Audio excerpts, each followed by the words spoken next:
When it comes to Wagmor and Melissa Bachelar, how she runs a business or a charitable organization, there's not an aspect of it that's clean, not from the source of where the dogs come from.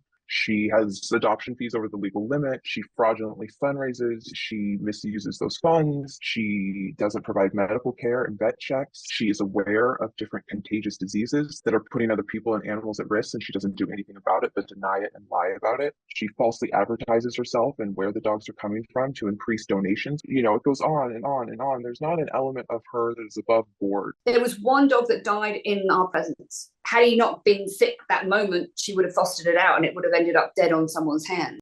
The doctor came in full hazmat suit. First thing he says to me is, "Where did you get this dog? This dog has parvo, giardia, coccidia, the worst case of worms he's ever seen in his entire career, and there is a good chance he won't live." I was inconsolable. I took off work. He was there for a total of 7 days, $15,000 out of pocket. The last message I sent to Melissa said, "This was the worst ordeal of my entire life. If you can help compensate me, please do." She never even responded to my text or anything like that to check in. Dogs started getting sick. Puppies were dying. Puppies that were adopted out to families. The dog was sick. I come to realize that she knew that they had distemper when she gave it to me. She was showing signs of distemper from the very beginning, having diarrhea, and she was throwing up. And so I brought to the vet. They test her, and then, of course, it comes back positive. Breaking the law. Not that there's a loophole that they're accidentally falling through something.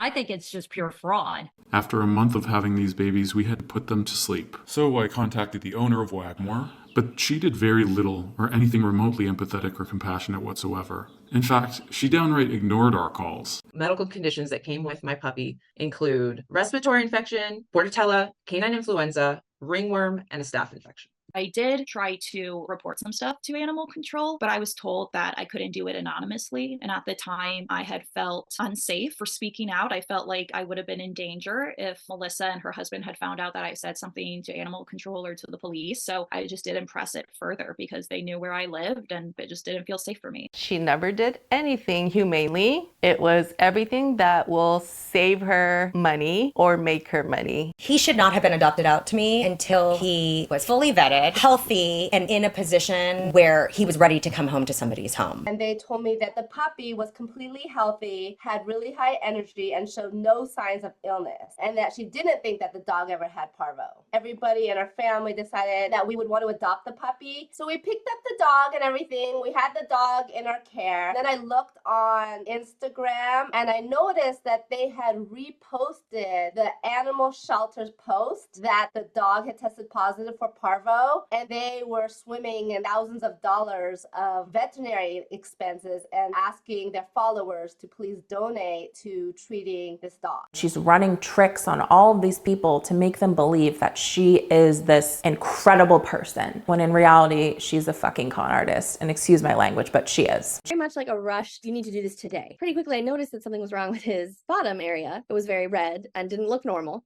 I immediately took him to the vet. They basically were like, he doesn't have an anal sphincter. The skin that covers the butt is just not there. She remained locked up in isolation for months. At no time did Melissa Bachelar seek out the needed behavioral training Q would require to work through her issues. She was locked away without love, kindness, exercise, or interaction. Not willing to put in any effort or resources, Melissa Bachelar decided to kill her. No voucher for the spay or neuter, nothing, as required in California law. To Wagmor, I see within the local LA animal rights community, this is a front and center issue.